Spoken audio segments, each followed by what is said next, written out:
इस कहानी में भक्ति और विश्वास की शक्ति को दर्शाया गया है, जो कठिनाइयों के समय में भी व्यक्ति को मजबूत बनाए रखता है।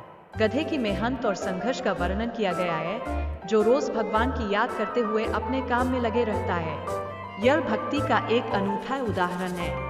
गधा भगवान के सामने अपनी सीमाएं स्वीकार करके यह दर्शाता है कि वह समझदार है और धोखे में नहीं आएगा।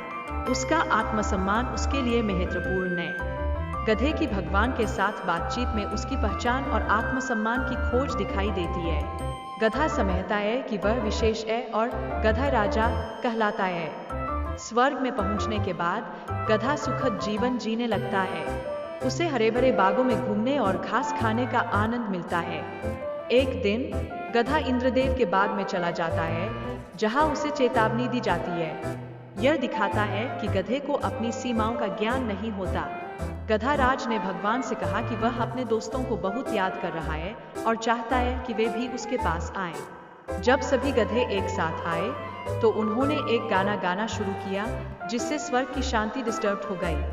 भगवान ने गधा राज को चेतावनी दी कि उनकी आवाज से ध्यान भंग हो रहा है और उन्हें अपनी आवाज पर नियंत्रण रखना होगा।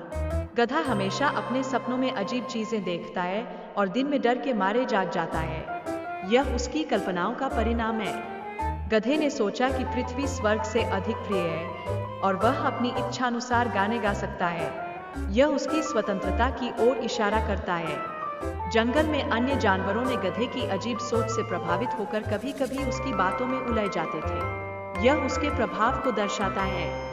गधा आग की धुएं को देखकर डर जाता है और अपनी जान बचाने के लिए भागता है। यह दर्शाता है कि जानवरों में भी भय और संवेदना होती है। जैकल भी गधे के पीछे भागते हुए सोचता है कि क्या वह भी गलत कर रहा है। यह सिखाता है कि हमें अपनी सोच पर ध्यान देना चाहिए। जैकल धुएं का स्रोत खोजने का निर्णय लेता है और यह दिखाता है कि समस्या का समाधान जानने के लिए हमें जांच करनी चाहिए। गधे की डरपोक प्रवृत्ति के कारण जंगल में अराजकता फैलने का खतरा होता है। सभी जानवरों को उसकी भागदौड़ से चिंतित होना पड़ता है।